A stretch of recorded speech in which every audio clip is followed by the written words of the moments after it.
Hello, and thank you for coming. Welcome to our open meeting of the Needham Public Libarary. 6:07. This evening, we have a speaker who I'll introduce in just a second. We'll have a discussion, and then we're going to tell you some stuff that's going on, a few updates about what's happening. And then we can stay and talk and continue those conversations that I just interrupted. So our speaker this morning is Jesse Kanson-Benanav, who is Executive Director of Abundant Housing Massachusetts, otherwise known as AMA. And Jesse is here to tell us about all kinds of things, sort of the state of housing in the state and also across the nation a little bit, and about MBTA and how that's going, MBTA Communities Act. And we'll be open for discussion and questions when he's done. And I want to thank Julia Davidovitz, who is on Zoom somewhere. She is. Who also works for AMA, for arranging for Jesse to come. Great. Well, I appreciate the opportunity to be here. I don't actually, as executive director, get to go out into communities as much as Julia and the other organizers on our team. So it's always nice to get out of the office and be talking to folks who are doing the work in communities. So appreciate the invitation. So I'm again Jesse Kanson-Benanav. I'm executive director at Abundant Housing Massachusetts. We're a statewide pro-housing advocacy organization. We're focused on addressing the housing crisis in Massachusetts, which we believe is driven primarily by the severe shortage of homes in Massachusetts. We've really not kept up with the demand for housing across the state, and particularly here in the greater Boston region. Just real briefly about what we do as an organization, and I'll get into the meat of it. We sort of have two main focuses as an organization because we are focused on reforming policies at the local level to facilitate the production of housing that is affordable to people at all income levels. We do focus a lot on building up a base of grassroots pro-housing advocates and organizations like Needham Housing Coalition. And so, we work in a bunch of communities. We have 351 cities and towns in Massachusetts. That means essentially 351 different planning boards, zoning boards, town meetings, city councils, things like that. Land use planning, zoning, development approvals, et cetera, are all done on the local level for the most part in Massachusetts. So, if we want to end exclusionary zoning, build more opportunity and affordable housing, we need folks on the ground in a bunch of communities advocating for the changes. So that's really our first focus, building up that base of grassroots pro-housing advocates. Our second focus is on state policy. Although land use planning, development approval, zoning, et cetera, is done on the local level, that is because of choices that our state government, our legislature, and governors over the years have made about giving power to local communities to set their own sort of zoning schemes. And local control is really important, and it's deeply ingrained in the history of Massachusetts.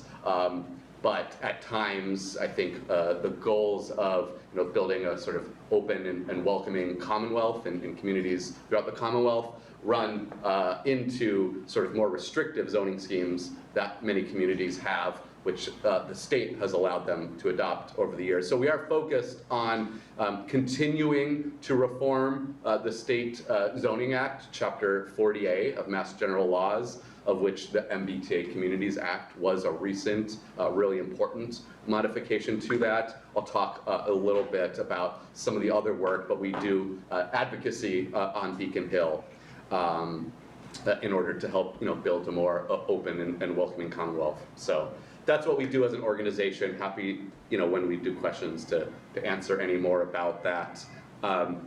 As I mentioned a minute ago, we do have an extreme housing shortage here in Massachusetts. In the 30 years prior to 1990, we built the royal we across Massachusetts, about 900,000 new homes. In the 30 years or so since 1990, we've built barely half that number, only about 450,000 new homes. And that's at a time where our population has grown steadily. We're not growing maybe as fast as like the Sun Belt in the Southwest or some other states, but our population has grown, our economy has grown, particularly with the expansion of like tech and biotech. And with Boston area as a center of finance, we've added hundreds of thousands of jobs, but we actually haven't added homes for people taking those jobs. And so that's where a lot of our shortage comes from. There are estimates that Metropolitan Area Planning Council and other researchers have done to get a sense of what our shortage is. And we're currently facing a shortage statewide, but it's really concentrated here in Metro Boston, of about 200,000 homes, and that's expected at the rate that we are building homes to grow to about 400,000 homes in the next 25 years, a shortage of that many homes. To like really drive it home, across here, Metro Boston, what we consider the 5-county Metro Boston region, the shortage is estimated to be about 300,000. So 300 of that 400,000 homes is right here in Metro Boston by 2050. Just throwing out a lot of statistics, because I think it really drives the point home. When we look at vacancy in Greater Boston, economists say that a healthy market actually has a vacancy rate of 5 to 7%. Now, vacancy is actually important because when there is really, really low vacancy, it means that landlords have the power to set prices, or people selling homes have the power to set prices. And particularly, that's critical in the rental market. So high vacancy means landlords have to compete, and they compete by setting lower prices and better amenities in their properties. So again, a vacancy rate of 5 to 7% is what economists consider a healthy vacancy rate in a city or region. Our rental vacancy rate in Greater Boston is a little bit below 2%. And our ownership rate, vacancy rate, is less than 1%. We just don't have enough homes, rental homes, ownership homes available for everyone who needs them. The real concern is what that means for what the lowest income folks in our communities, right? When we have this shortage of homes, people across the income spectrum have to compete with each other for housing. So you have a working class family that maybe is on a waiting list for public housing or Section 8 or private affordable housing, or is just above the income level that they're not even eligible for it. They're competing on the open market with folks who maybe moved here recently for a job at Vertec or Moderna or some new jobs. We want all those folks to be able to live in our region, but when that kind of competition for housing happens, it's the more resource folks, it's the wealthier folks that are going to win. They're going to bid up the cost of housing. We have seen this for many years in the ownership market, where you put a home on the market, you have 2 days of open houses, on Monday the bids are due, you get a dozen bids, most of them are well over asking price, some of them are cash offers, right? So that's a thing we've seen for many years in Greater Boston. We've seen that because of our growing housing shortage, even more recently in the rental market. So you will see, particularly in Boston, you'll see rental buildings with long lines out the door for people to view the property. There are stories of wealthier renters offering landlords more than their listed rental price, just in order to secure that unit. So this traditionally is unheard of in the rental market, but it's just driving home the point that who suffers in that situation? It's a working family, a lower income family, or individuals who can't just offer the highest amount in order to secure that unit. So That's the situation that we are facing here in Greater Boston, Eastern Massachusetts, and across the state. Certainly, the housing crisis is severe here in Metro Boston. It takes different forms in Central and Western Mass, up on the Cape as well. There is a severe shortage there due to the seasonal rental situation. But certainly here in the Greater Boston area, we have a severe shortage that is driving displacement by those lowest income folks who just can't compete in the market anymore. So what do we need to do? There's a lot of policy interventions, and we can talk about some of them in a little bit, but one of the most important things that we need to do as a region, and we need to do together as a region, is build more homes. The way we build more homes is by reforming zoning. Zoning is the power, the policy the local communities use to say what can be built where, what type of housing, how much housing. For many years, more than half of the permits for new homes in the entire state of Massachusetts were concentrated in 5 municipalities: Boston, Cambridge, Everett, Chelsea, Revere, and Somerville is probably in there as well, but they had problems reporting their data for a number of years. But that's to say that more than half of the new homes that were built in the entire state of Massachusetts have been built in 5 or 6 communities. So we are not equitably spreading out the responsibility for building homes. I want to just take one step back. We need to reform zoning. Zoning leads, more inclusive type zoning, MBTA communities style, will lead to more housing production across the region. I believe strongly it won't have a massive impact in any one single community, but as a whole, if all of the 177 MBTA communities comply with the law, I think we will see real important numbers being produced. Production is important because when we sort of get closer to that equilibrium of supply and demand, help buffer lower income folks from having to compete with wealthier folks for housing, we actually will stabilize or reduce the price of housing, rental and ownership housing in our region. A lot of economic and social science research in recent years has demonstrated that supply overall really does help stabilize housing.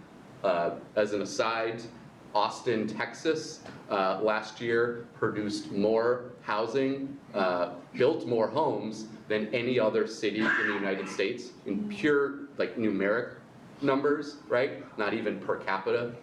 Austin built more homes than LA or New York City. They are seeing housing prices drop, a 7% drop overall in rental prices last year. I'll talk in a minute about a conference I recently attended there, our National Pro Housing Conference. Some of the Austin folks at that conference were saying, my landlord is offering me concessions next year of $300 to $500 off my rent per month. So producing housing does help stabilize or reduce costs. It spurs economic growth, and building urban infill housing near transit does help the environment. Multifamily housing is more sustainable for a variety of reasons. So there are a lot of benefits to building more homes. So what have we done as a state in the past to address this real shortage of housing, of homes across our region and our state? There's 2 really important policy changes that the legislature passed and the previous governor signed in 2021. So we all know about MBTA communities. I know that's a major conversation here in town. It's a major conversation in 176 other MBTA communities, and we'll talk a little bit more about that. But I want to mention one other thing that was done that I think is a helpful step, and that is the Housing Choice Law, which was a companion to the MBTA Communities Act. For many years, any zoning change in Massachusetts required a supermajority vote of whatever authority in a given community was responsible for passing zoning. Town meeting, in cities, it's planning boards or city councils. That supermajority was really, really difficult to achieve, particularly in town meeting communities and particularly in open town meeting communities. So we saw things like transit-oriented housing, accessory dwelling units, often fail with a majority vote because they couldn't quite achieve that supermajority vote. So housing choice was one step to say certain types of pro-housing changes can be adopted with a simple majority vote. Things like accessory dwelling units and zoning that complies with the MBTA Communities Act. So that's an important step. MBTA communities requiring zoning for multifamily housing near transit in 177 communities is, I think, a really major step forward. As I'll talk about in a second, I don't think it's the only step that we need to take. Because I don't think MBTA communities in and of itself, even if all 177 cities and towns in the region comply, is actually going to get us to that point of 400,000 homes that we need to build. So we need a big toolbox. I'm not going to go much more into MBTA communities. I know there's been a lot of conversations. You've had other presentations about what that law means. I want to talk a little bit about Milton. I'm sure folks have followed what has happened in Milton. We at Abundant Housing, as well as CHAPA and the Municipal Engagement Initiative, we all worked with advocates there, Affordable Inclusive Milton, to advocate for the town of Milton through their town meeting late last year to adopt zoning that's in compliance with that law. And I think because of the work of advocates on the ground, supported again by AMA and CHAPA, town meeting passed compliant zoning, MBTA communities zoning bylaw with a supermajority, right? And that was really, really important. There was no pro-housing advocacy really to speak of a year ago in the town of Milton.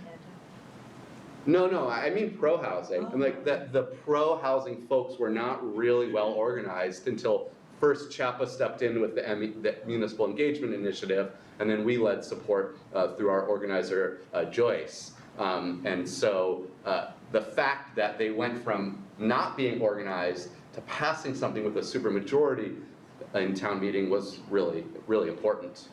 Of course, and this is something that's unique, this is unique to a representative town meeting. Needham is representative, correct? Yes. Okay. Under state law, representative town meeting does have the right in most representative towns to hold a referendum on any vote that's passed through representative town meeting. I mean a town-wide referendum.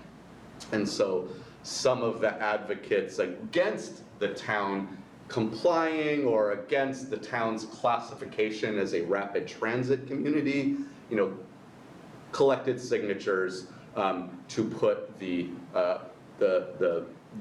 zoning bylaw that was adopted through town meeting onto the ballot back in February. And unfortunately, and I always get a little tripped up on whether it passed or failed. The yes side, or rather I should say the no side, which was no to keeping this compliant zoning, did prevail. And Milton is now no longer in compliance with the MBTA Communities Act as a rapid transit community. They and the 11 other communities that have a subway or light rail, I think, Cambridge, Chelsea, Brookline, et cetera, they had a December 31st, 2023 deadline. Milton is now the only town of those dozen that is not in compliance. So throughout the sort of referendum campaign, and even throughout last year when it was unclear what path some towns would take. Attorney General Campbell made it clear that she believed strongly in this law, that she believed that the law is a mandate for towns and cities in the MBTA region to adopt compliant zoning, and that as the chief sort of, attorney for the Commonwealth of Massachusetts, it was her responsibility to uphold the law. So she filed a lawsuit about 3 or 4 weeks ago against the town of Milton.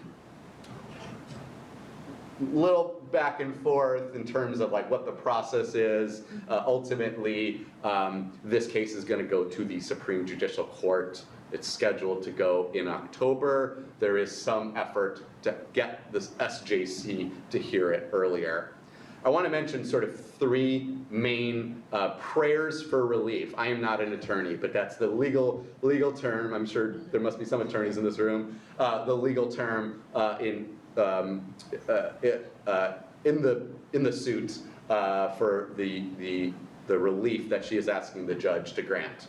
So there's 3 things. She is asking for an injunction against the town requiring them to adopt MBTA communities compliant zoning within 90 days of the injunction. So 3 months, within 3 months, if that relief is granted, they have to comply with the law. That does mean a special town meeting in Milton. That means they have to write a zoning bylaw because they actually can't consider the one that was defeated. They have to write it, they have to hold the hearings, and they have to call a special town meeting and vote within 3 months if this relief is granted.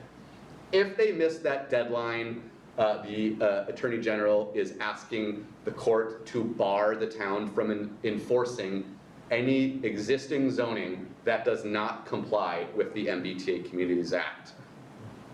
We'll see exactly what zoning that might apply to. There's some question, is it just any zoning that doesn't allow multifamily within half mile of one of the Mattapan Line trolley stations, or is it town-wide? I've heard different interpretations from different attorneys. But ultimately, if they don't comply within 90 days, they may not be allowed to enforce some or all of their zoning bylaw. And then finally, she is asking the judge to appoint a special master to bring the town into compliance and help them figure out a zoning bylaw that would be in compliance. And then, of course, the judge can grant other relief as he or she sees fit. Or the judge is, it will be the SJC. So that's taken up a lot of the oxygen. Milton has, the Globe has written a lot about Milton, both on the news side and on the op-ed side. Tomorrow, Sade's colleague Lily and Clark Ziegler of the Mass Housing Partnership are actually speaking with the Globe editorial board to say there are other stories also related to the MBTA Communities Act that you should cover, you should write about. Because despite the situation in Milton, which is often newsworthy, there is a lot of other news being set around the region, right? There are communities like Needham that are working in really good faith to figure out how they can meet the December of this year deadline to comply with the law and going through that process. There are about 25 cities and towns right now across the region, some that are in advance of their December 2024 deadline, some that are in advance of their December 2025 deadline, who have zoning districts that they have either adopted, newly adopted, or existing zoning districts that they have submitted to the Executive Office of Housing and Livable Communities to be deemed in compliance with the law. So again, 25 towns are in the process of compliance in terms of submitting districts for review by the state, and then many, many others like Needham that are going through the public process right now. And it's really important that we recognize that there is a lot of work being done, a lot of resources being put into this across the region, despite the situation in Milton. general success stories, just I think it was last week, Norwood became the first town meeting to adopt their MBTA communities bylaw since Milton's referendum, and they did it by a supermajority. And so they have a district that they will now submit to the state for review and approval. Lincoln, I think that was earlier this week, I've lost track a little bit. But Lincoln, with a slim majority, but a majority nonetheless, became the first open town meeting since Milton to pass their districts. And then we're looking at some cities, like Watertown is looking at a process, or looking at a zoning district that would actually achieve double the zoned capacity that they are required to adopt under the state's guidelines for this law. So they are going above and beyond the guidelines that the state has set for them. So there's a lot of positive work all around the region to bring communities in compliance with this important law.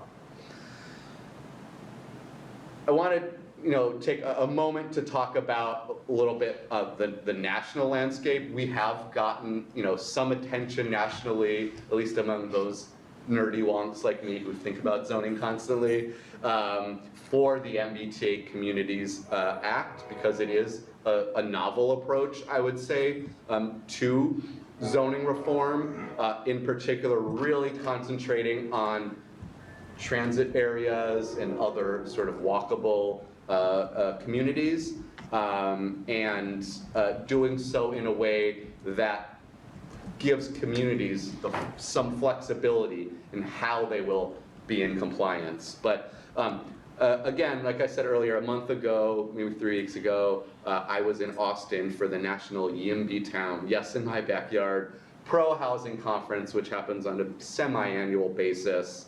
We actually hosted it here in Boston back in 2018. But this brings together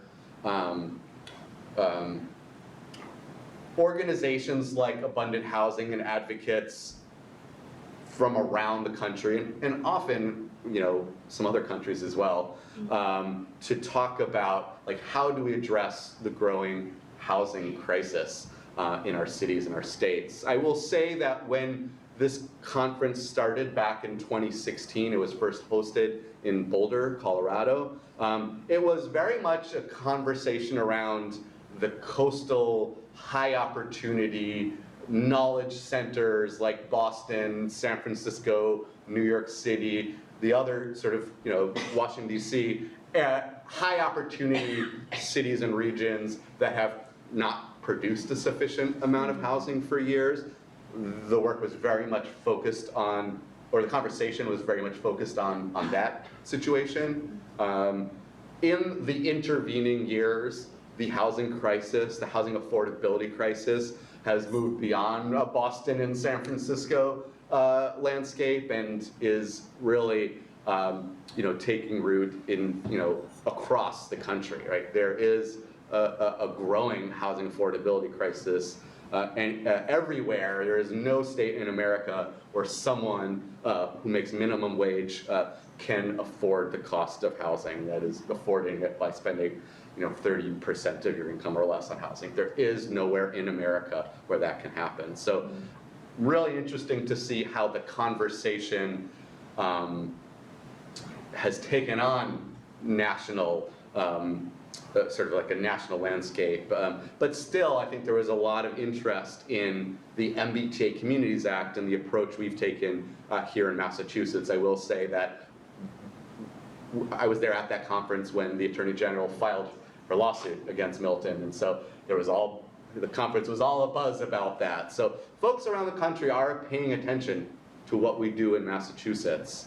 But other states are acting as well. Certainly California has taken a lot of, has done a lot of work legislatively to, sort of change their zoning schemes, their building codes to facilitate the production of more housing, more affordable housing.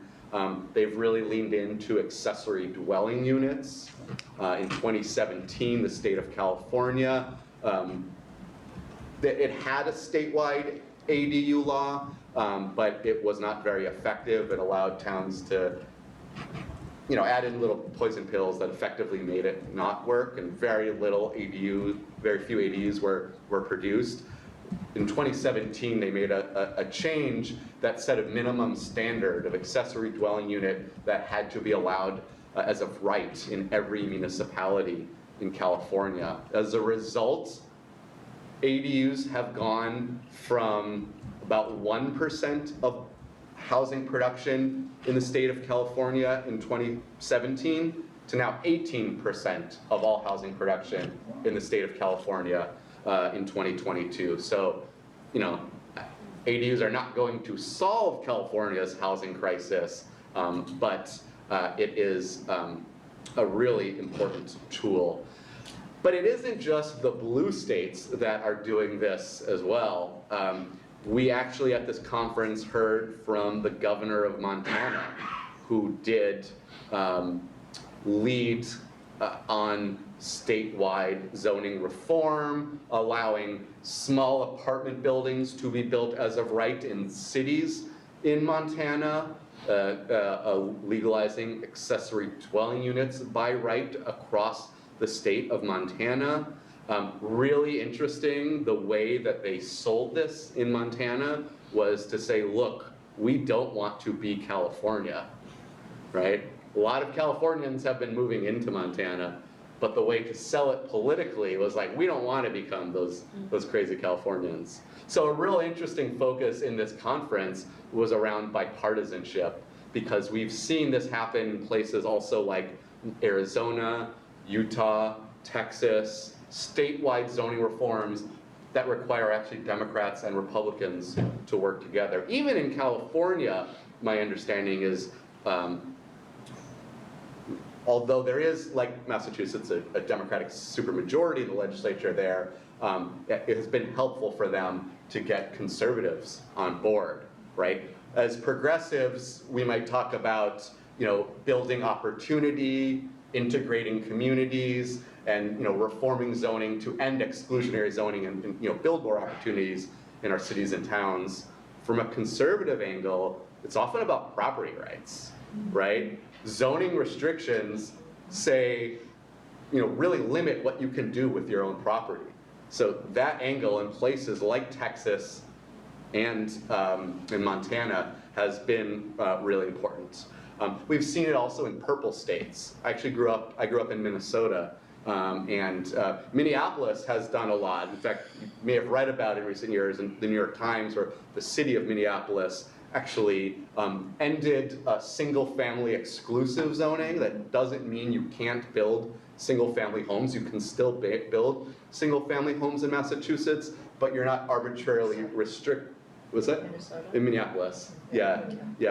But you're not restricted to just single-family homes. You can build 3 units as of right throughout the city of Minneapolis. And there is also now a bipartisan statewide zoning reform act that's been introduced in the legislature that my understanding is has some bipartisan support there. So, we have more to do, I would say, in the Commonwealth of Massachusetts. I think, again, MBTA communities is a real important, novel approach to addressing our housing shortage and building more homes. But I don't think we are going to build the 400,000 homes by 2050 that we need just under the MBTA Communities Act. In fact, if you look at the total zoned capacity that all 177 cities and towns in the MBTA region have to achieve, it's less than 400,000. So that alone is not going to get us there. We need to think about other strategies as well. As I said in my intro, we do we do policy advocacy on Beacon Hill at Abundant Housing. We have a bill. It's actually a shared priority between Abundant Housing and CHAPA. It's an act to promote Yes in My Backyard. It's House Bill 1379, Senate Bill 858. It is currently sitting in the Housing Committee, but we had a great very positive hearing without any detractors about the bill back in July last summer, and we're hoping to see some action on it. This bill would do a variety of things. It would actually expand the MBTA community style multifamily mandate to other regions of the state, other transit areas and sort of walkable village centers. So think about a Union Station in Springfield or like a downtown Amherst, areas that are not covered by MBTA Communities Act. We would also, under this bill, legalize accessory dwelling units by right in the 350 cities and towns that are not Boston. One really unique aspect, this is actually where Massachusetts stands apart from much of the rest of the country. The unique aspect of our state zoning act is that it doesn't apply to Boston. Boston has a separate zoning enabling act. That's a whole other conversation. But we would legalize accessory dwelling units as of right in the 350 cities and towns outside of Boston. It would create, like California, that minimum standard of ADU that has to be allowed, again, as of right. Towns could exceed it. They could allow larger ADUs.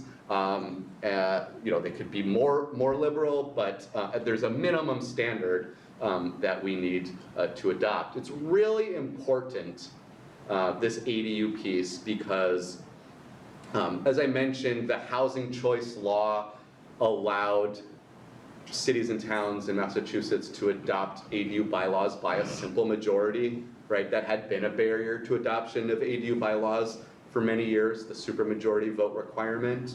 And in fact, since the housing choice law was passed in 2021, we have seen more towns adopt ADU bylaws. The problem is that very few ADUs have actually been built. And that is because there are such varying standards across municipalities. The cottage industry of designers, builders, contractors, financiers, lenders that would support homeowners in building accessory dwelling units has not taken root in Massachusetts like it has in other states that have a statewide standard. Like if you're in that industry and you have to understand potentially 351 different bylaws, that's gonna be a real barrier to entry. Instead of coming to Massachusetts, you're gonna go to Vermont or Maine, our neighboring states that have more consistent statewide ADU standards. So that's what's gonna be really, really important to ramping up the adoption of ADUs in Massachusetts. A couple other things in our bill, we would allow the conversion. A lot of conversation since COVID about the changing nature of work and offices being hollowed out. Can we convert offices or strip malls, things like that, underutilized commercial properties to residential use? There are a variety of building code and other barriers to that, but zoning is often a barrier. Towns and cities may want to see that happen. Mass Housing just last week released or unveiled a program to help finance it. Mayor Wu is trying to pursue it in Boston. But when the zoning doesn't allow that to happen as of right, that can really bog down the process and make what is already an expensive endeavor, converting from commercial to residential, even more expensive. And so if we want to see that happen, we need to create a clear pathway for that. And then one other thing that I would mention, in a lot of communities, think about the Cape, Western Mass, the lack of sewer is a real barrier to building even small multifamily housing, 4, 6, 8 unit buildings, let alone anything larger. And so often towns actually will implement septic rules that exceed the state standards.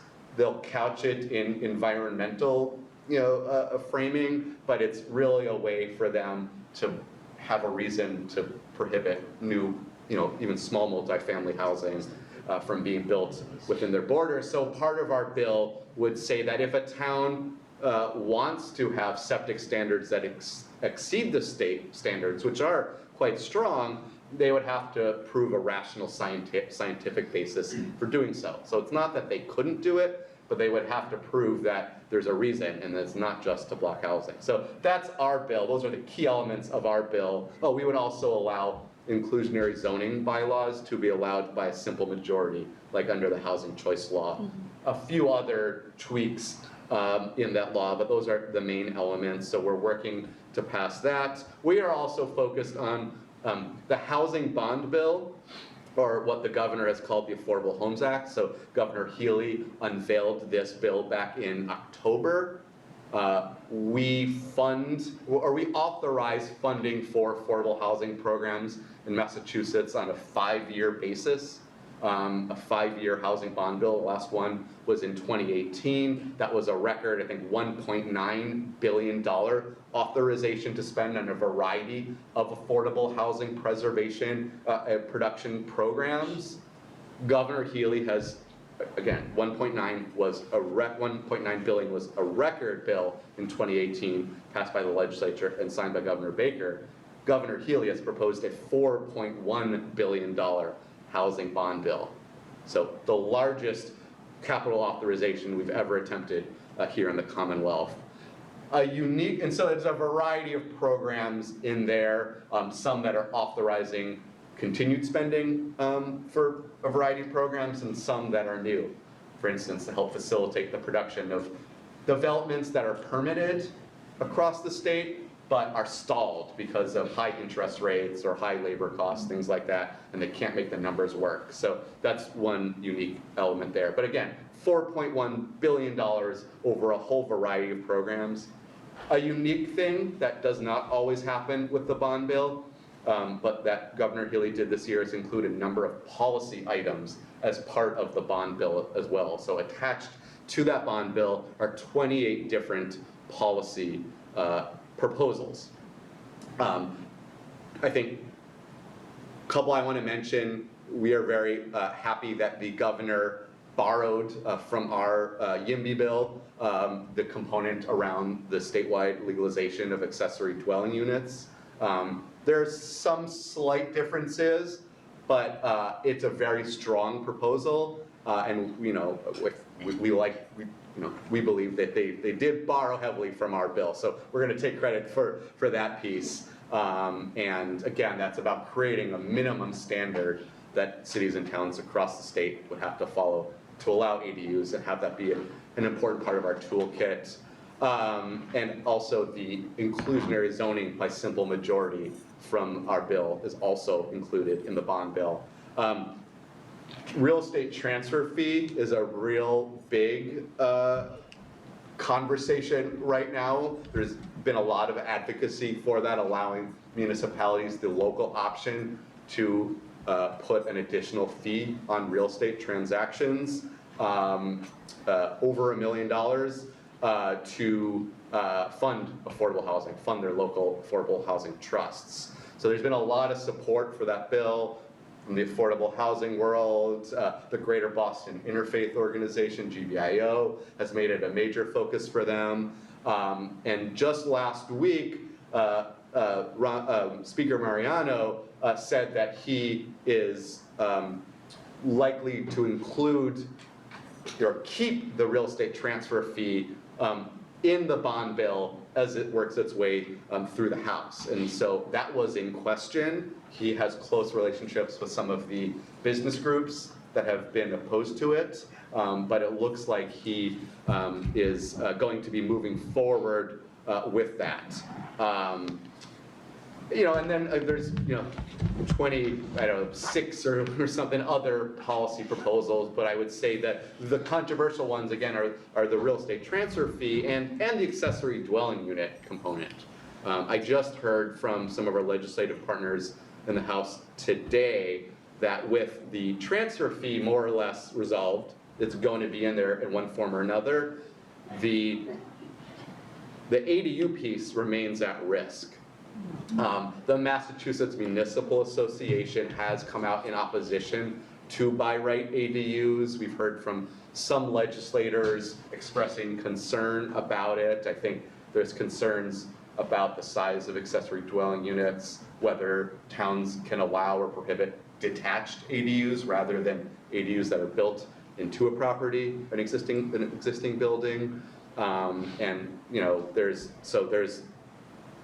advocacy that needs to happen. I basically, and I'll end in a moment, I'll take questions, but the point I really want to drive home is that we need to build support, in particular for this ADU component. And I want to invite folks, we'll see where the bond bill, where our own bill stands, but May 29th, Abundant Housing, we are hosting our first ever lobby day on Beacon Hill. We're going to be hearing from Secretary Augustus, the Secretary of Housing here in the Commonwealth. We're working to get other folks from the administration as well. We'll be also hearing from advocates from around the region, around the state, about what they're doing in their own communities, but really focused on making sure the bond bill does get passed, that ADUs are included, that it's a strong ADU component, and hopefully that we have progress on other elements of our standalone bill as well. So that is on May 29th. It's going to start at 10 a.m. with a rally on the steps of the State House. Then we'll go inside and meet with legislators. But I want to invite folks to join us. You can find out more about it on our website, abundanthousingma.org. Really important, not just to advocate for these policy priorities, but to really show the growing face of the pro-housing movement across the region and across the state. So I hope you will join us for that. I've been talking for a lot. I don't even know how much time. I hope that wasn't too much. No, it's good. I know I threw a lot out at you, so I'm more than happy to answer any questions or hear comments or anything. Yeah, go ahead. So one of my questions was about like building more homes. Yeah. So do you have, is there like a commission that's like actively trying to work to like build more homes? Is there obviously there's people like us that want this to go through with it, but are people trying to set up a group to try and employ different contractors and figure out how we're gonna split this up between like in Metro Boston for I don't know how many you said, 6, 7, how are we handling it? Yeah.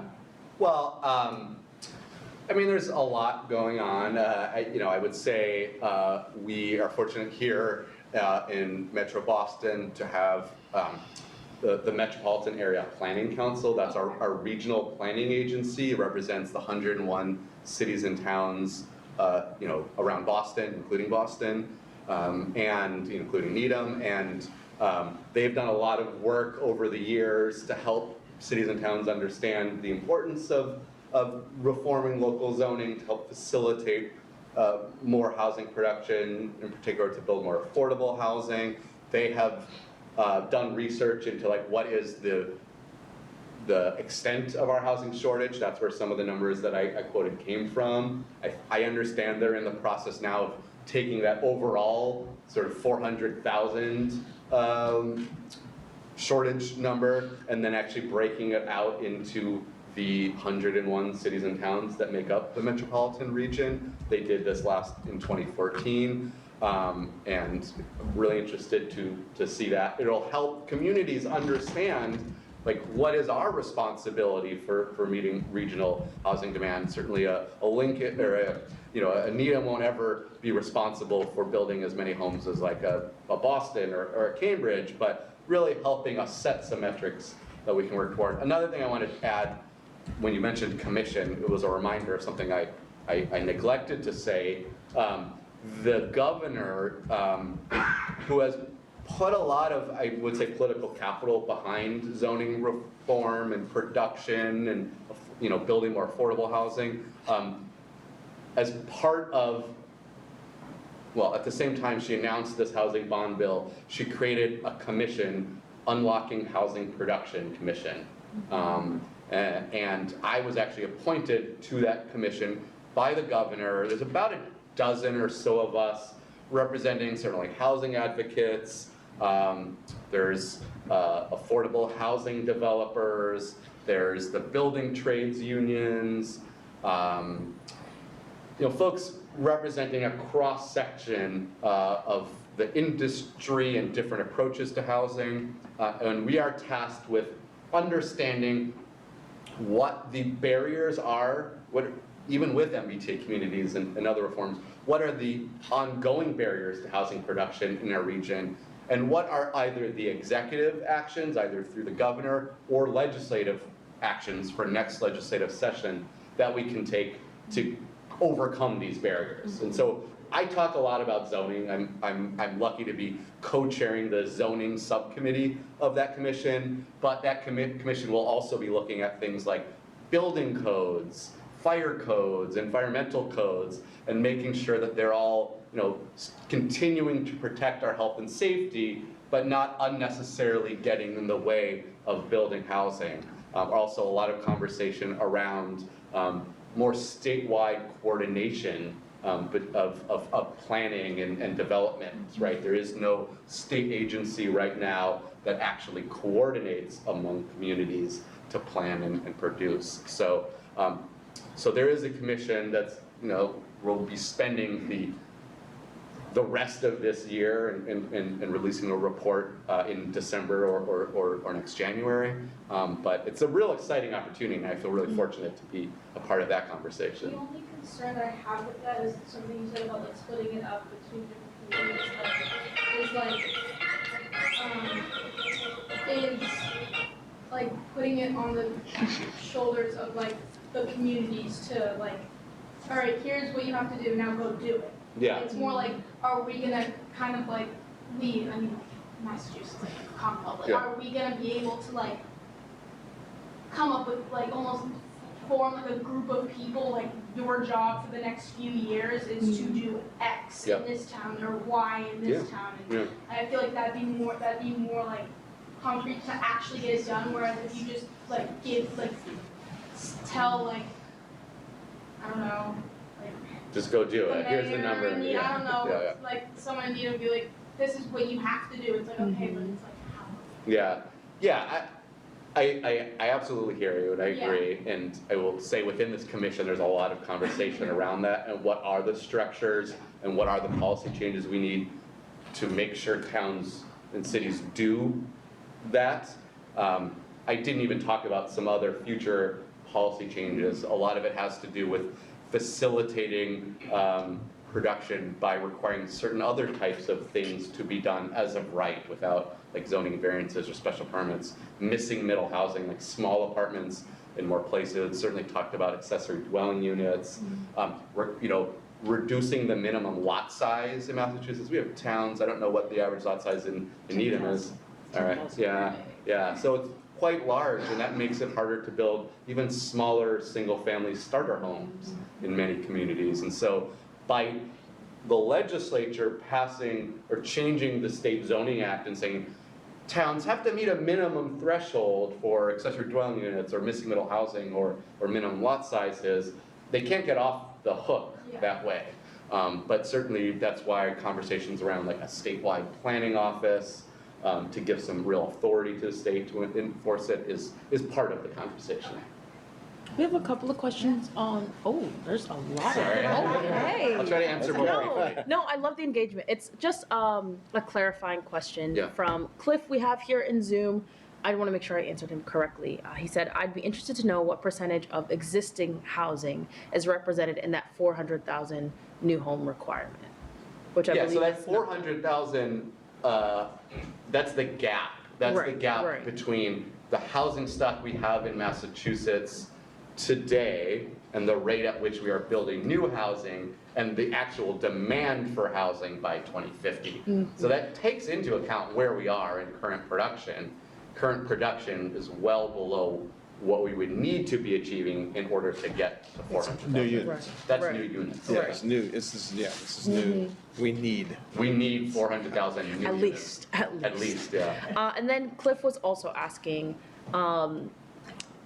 Cliff said that they don't believe the zoning changes in Needham will achieve the number of homes that will be allowed because of the areas that are being rezoned are fairly stable areas with existing structures. Yep. I did present to the table, a lot of the educational material that NHC has put out is really comprehensive, and it shows you an example of what the town could look like if we do end up building different types of development. So I definitely refer you to their page, but do you have anything to add? Yeah, no, I think that's true. I mean, I think that the reality is that, I don't know what's the zone capacity requirement. 1784. 1784, you're not gonna see 17, you know, Yeah, it's 10 to 20% 1700, of that. yeah, if anything. And it's almost all developed. Yes, yes, and that is not unique to the approach that Needham's taking. Many other towns have done that, and so like, it's not necessarily netting, you know, it's not net new units necessarily. So I think that's why it's really, certainly the MBTA Communities Act is really important,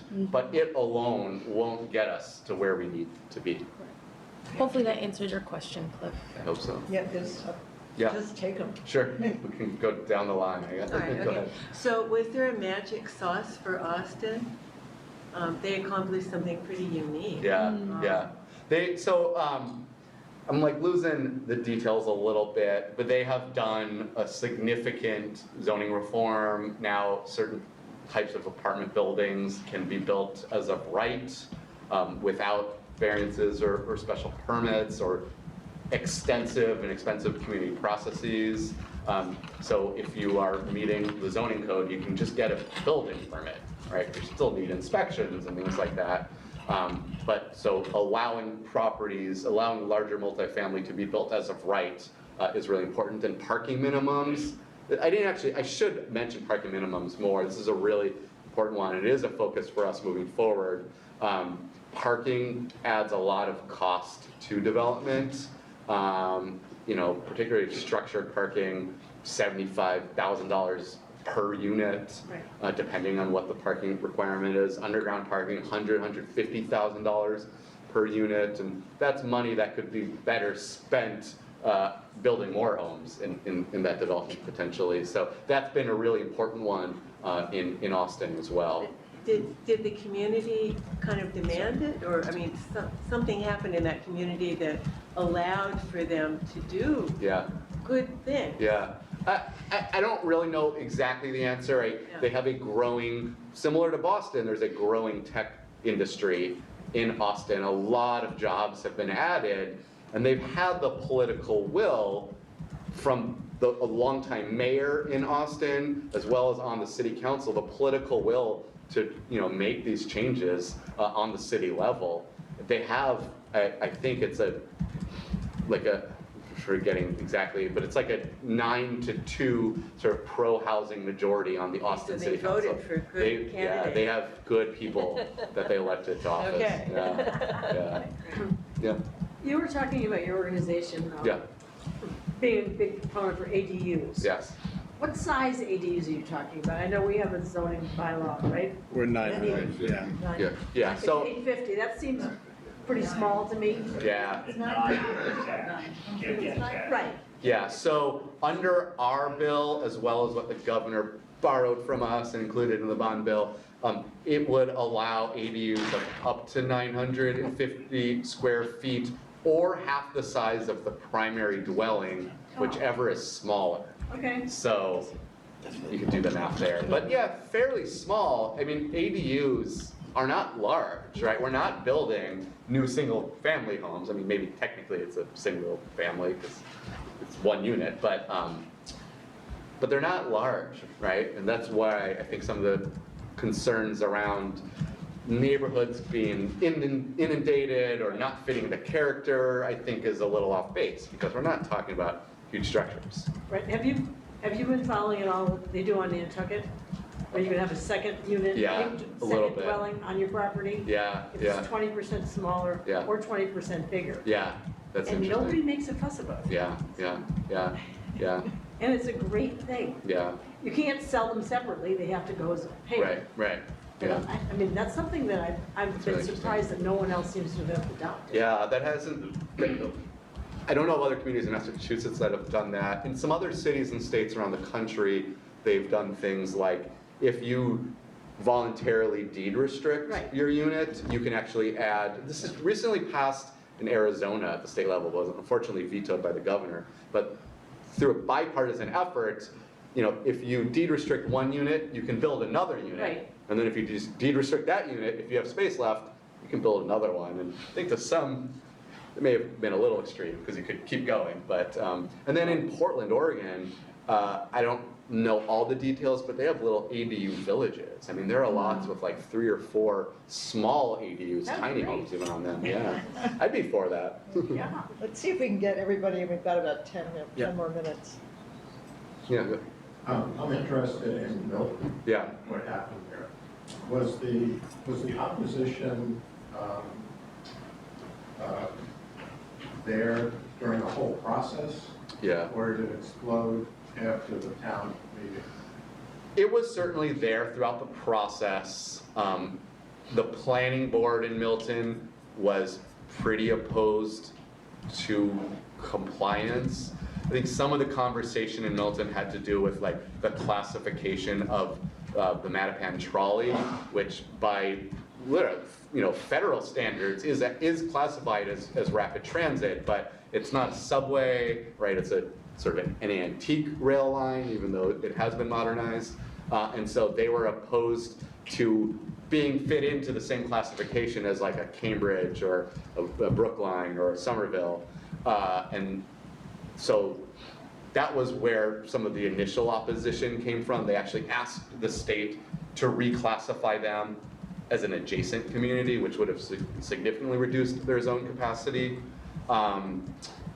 Yeah, I mean, so like that was there all along. In fact, the zoning bylaw that was voted on in town meeting was actually written by the select board, not the planning board, because the planning board was not willing to go along with the requirements. An interesting thing, so like when the vote came, the referendum vote, there was strong support for keeping that zoning bylaw in the neighborhoods that were adjacent to the Mattapan trolley, right? So those tend to be the denser neighborhoods, more economically mixed than other parts of town. You can see Mattapan from those neighborhoods and like across the tracks. They were much more supportive of keeping, remaining compliance, keeping the zoning bylaw. It was East Milton, which is a little off of the Mattapan trolley, sort of near the town center there in Town Hall, and they came out really heavily and voted against it because some of the district, because of the size requirements under the guidelines, the district would have applied to East Milton, even though they don't have direct adjacency to the Mattapan trolley. Yeah. How would you address that in advance of the work planning? We have votes coming up. So when there is opposition, we hear about it, what works and speaking with people. Like, were the people in East Milton amenable to conversation, or was it just the fire small?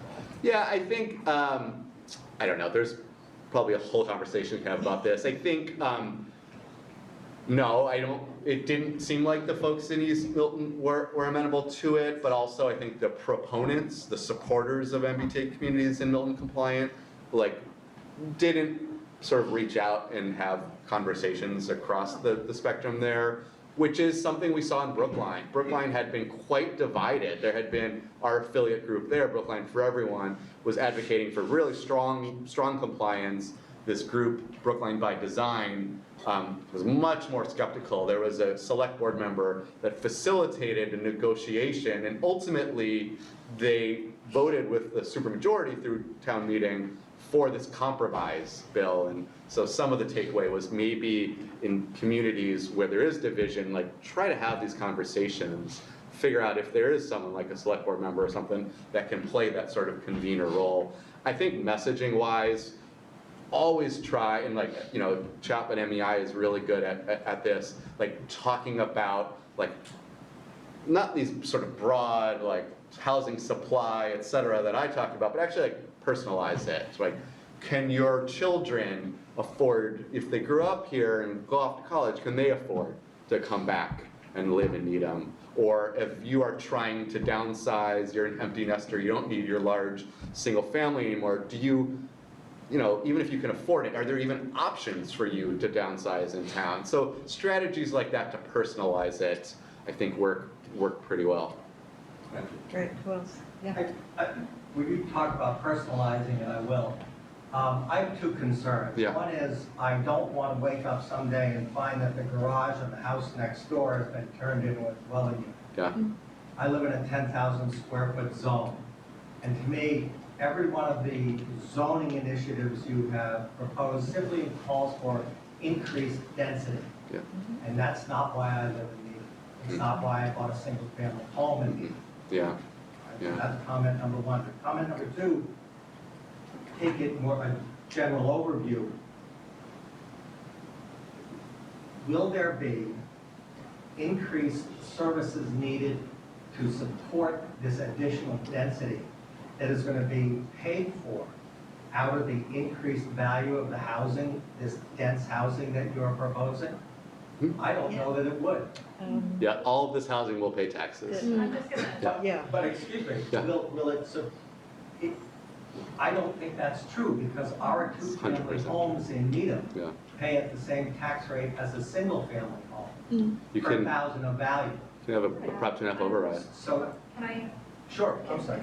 no, I don't mean to interrupt you, but my name is Heidi Frail, and I'm the co-chair of the home committee. And I just want to tell you that tomorrow night we're having a meeting at which the financial analysis of both of the compliance plan and the neighborhood housing plan has been done by, in cooperation with our town departments and our consultants, our professional consultants who do this for a living. And it will all be available. It will be shown on the screen. There's going to be a much more comprehensive report that's out on April 30th. But the bottom line, to answer your question, is yes, there is a financial benefit to the town, and it does cover the cost. And that is in consultation with all of our departments, roads, sewer, you name it. So I encourage you to come tomorrow. And where will this be published? You said the Well, results it's of that? already available online, and I'll tell you afterwards, yeah. But all of this is available currently online, and then will be, seen on screen tomorrow, and then the final report, which, as I said, is due April 30th, will be available to download on our website. So Would you'll you- have all of the stuff that went into the analysis. And one last comment, I'm looking at the fact that you're telling me there's gonna be a surcharge on my house when I sell it, because it's now appreciated in the 31 years I've lived here to over $1 million. I'm not happy about that. That's very personal to me. Why should I pay extra money for what?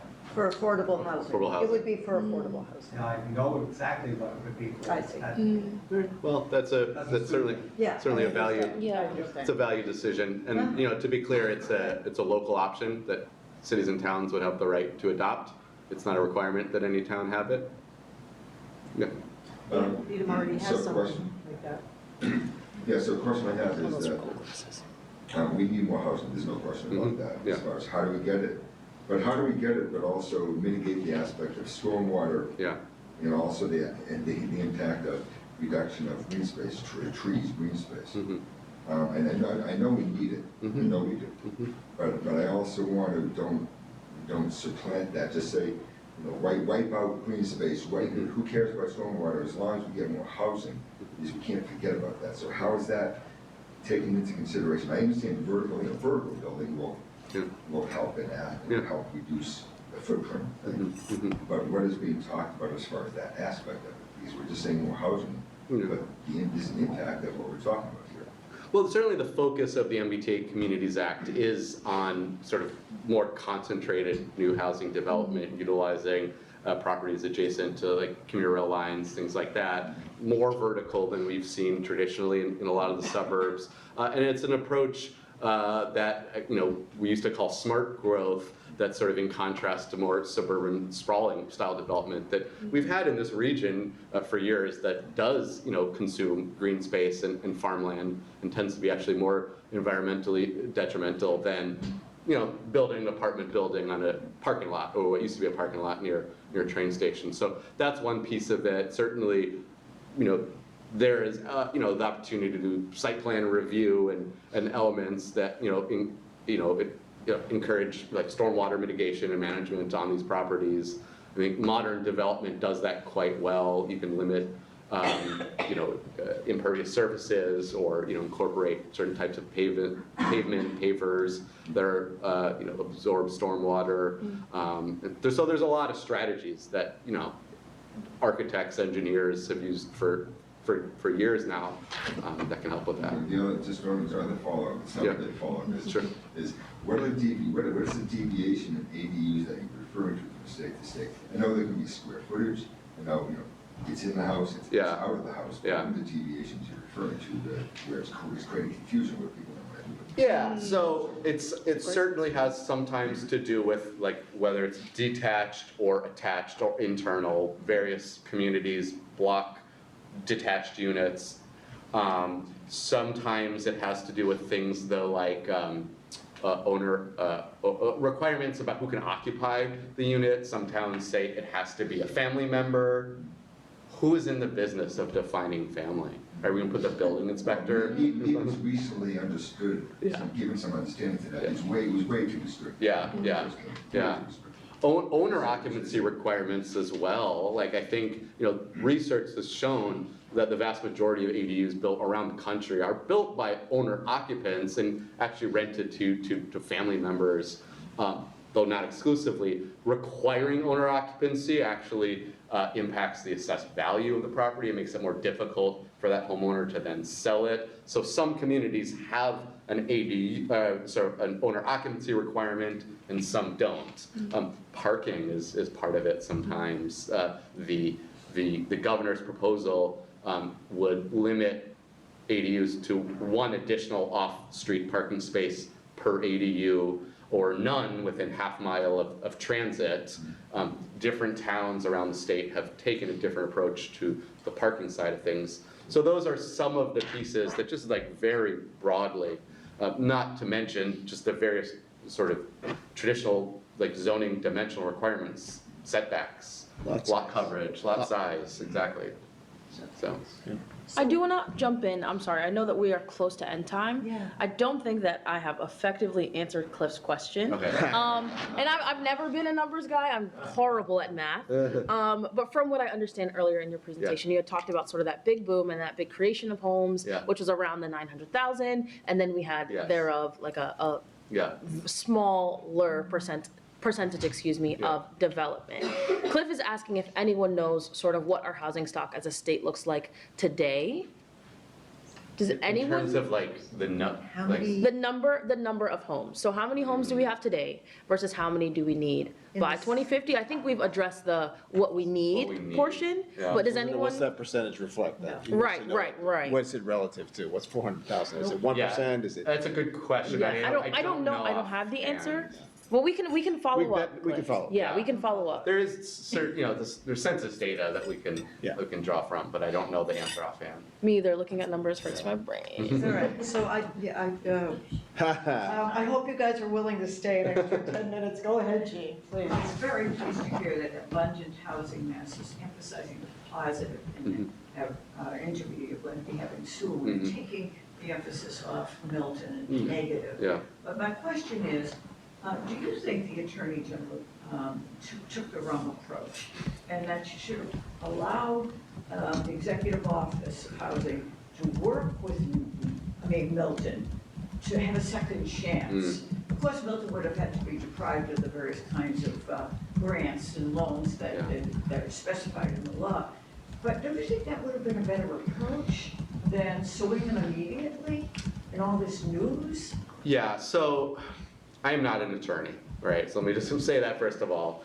But I think that despite the lawsuit, despite the AG's lawsuit, Milton still at any point could call a special town meeting and design a district and vote on it and adopt it. And my guess is that once they did that, the lawsuit would be sort of null, void, like she would drop it, right? Moot, that's the word.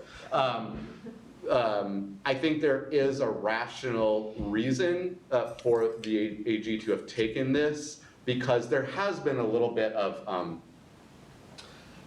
domino effect since the Milton vote. We're hearing like Rentham, Winthrop, Holden has continued to be out of compliance since the early action plans were due in January of last year. But so there's more towns are sort of in opposition that are feeling emboldened since the Milton vote. And there is this question that's unanswered about the authority of the state to require this, and certainly for the AG to uphold it. And so I think what she's trying to do strategically in this very early stage is just put that question to rest.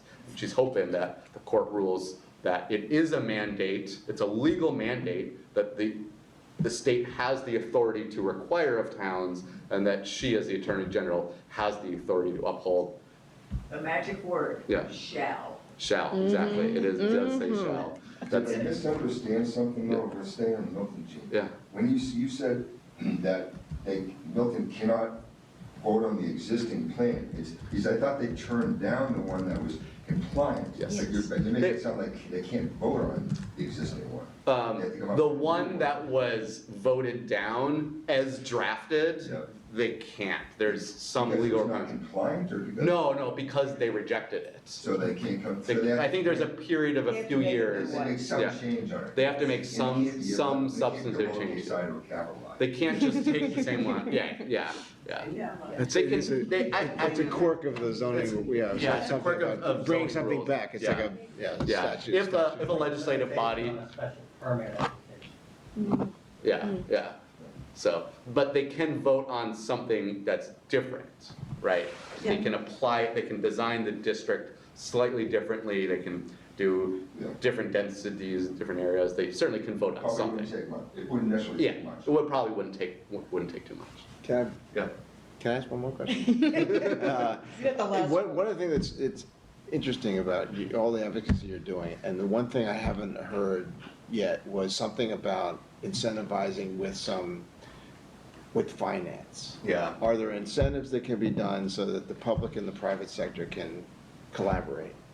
And so you get the benefit of the private sector, they get some benefits by jumping in and doing multifamily or doing something. They get a tax benefit, a tax credit, Yeah. a tax break.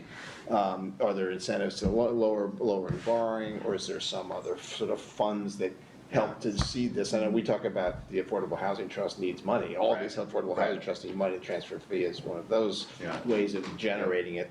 But the idea of, I mean, that's huge. Yeah. I mean, Yeah. we all know there's a lot of interesting new discussion about we need more public housing. We need to build public housing Yeah, because yeah, we yeah. need that really deeply affordable stuff. Or there's just the stuff that we can't necessarily see a private sector development happening. So aren't there ways, I mean, public-private partnerships seem to be a huge way to unlock Yeah. the expertise, the speed, Absolutely. the variety, and then the incentive would be to make it the most attractive thing for investment. Yeah, I glossed over some of the both capital and policy elements of the housing bond bill. It's a whole evening. Yeah, I mean, there's a whole, but like, one of the major things that the governor is proposing is a substantial increase in the capital budget for housing authorities. Huge. Huge increase. I'm totally blanking on what the number is now. Yeah, there was something like, it was, well, we heard from GBIO, that with the money that is needed the money that's not been spent. Right. That needs to be spent on public housing. Yeah. What was it, Do you remember? Is it 6 billion? Yeah. It's something crazy. It's $6 billion that they're short. Yeah. In the next 20 or 25 years, they need to spend $6 billion. Right. Just to get the housing back. Right. To what it needs to be. And so there's a substantial increase in the capital budget to housing authorities in that. There's also on the policy side a change that would allow housing authorities to partner with private entities to reposition their portfolios, to do new development. It gets into complexities around like filed sub bids and labor costs and things like that.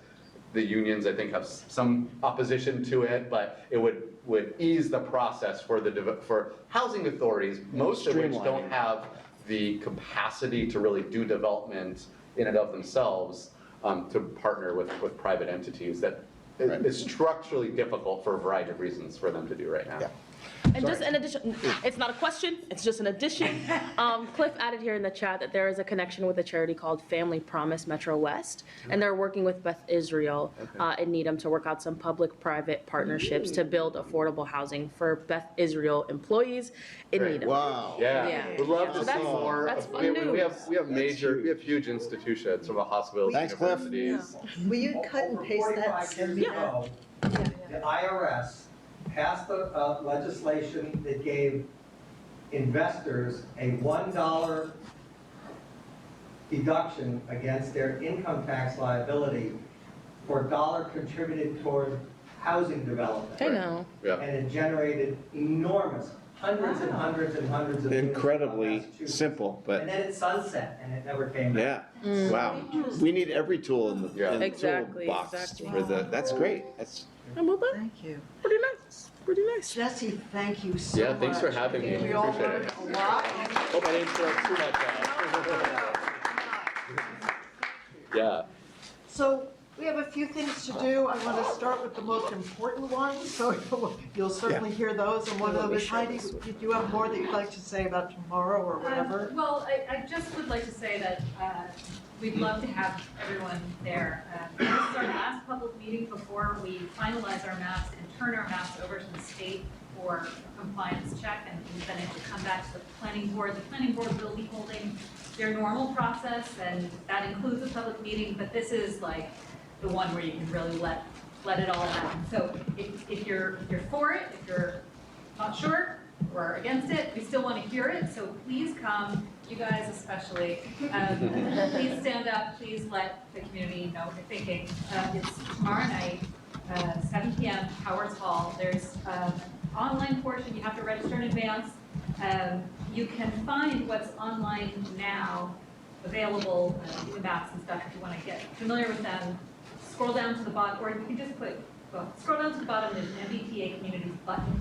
If you go there, all of this stuff is there. You can register there if you want to be on the Zoom portion.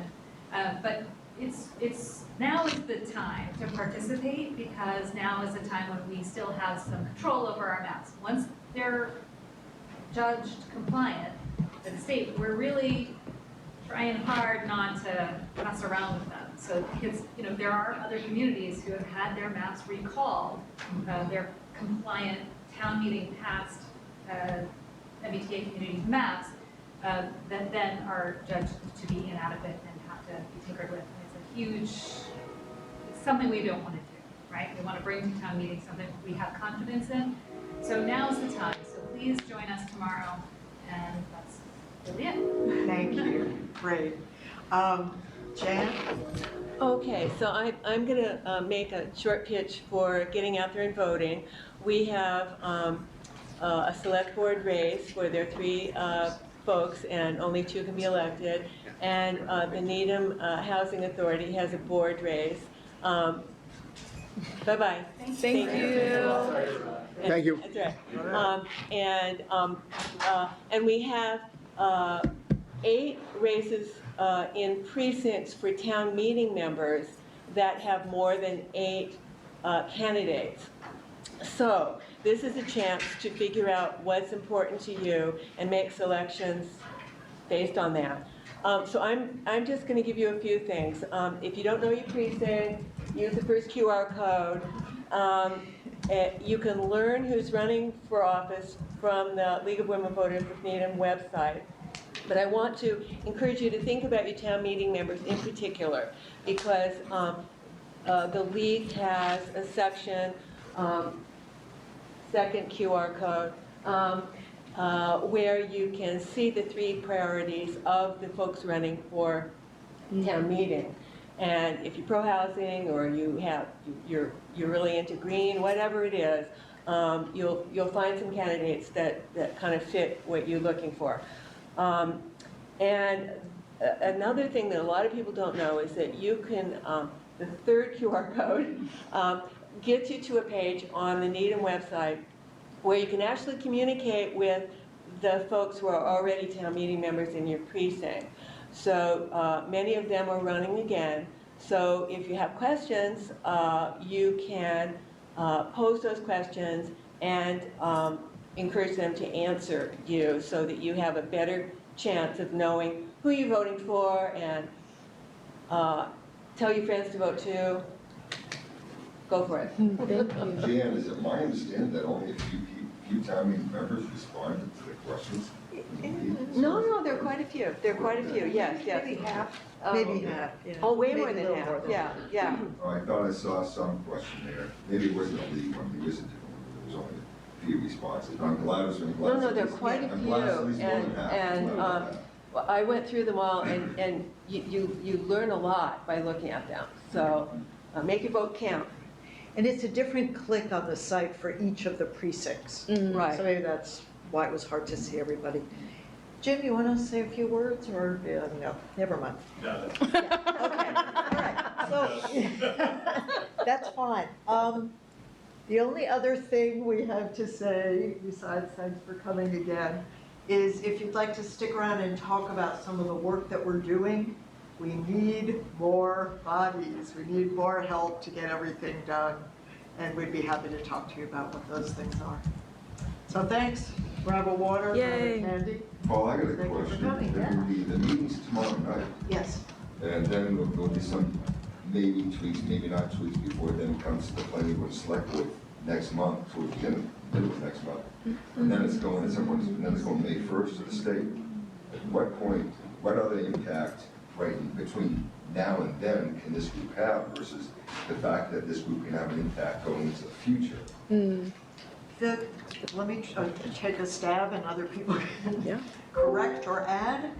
This group wants to see the neighborhood, wants to see the base compliant plan pass, and then wants to see the neighborhood housing plan pass. Okay. We will be providing information to any small group.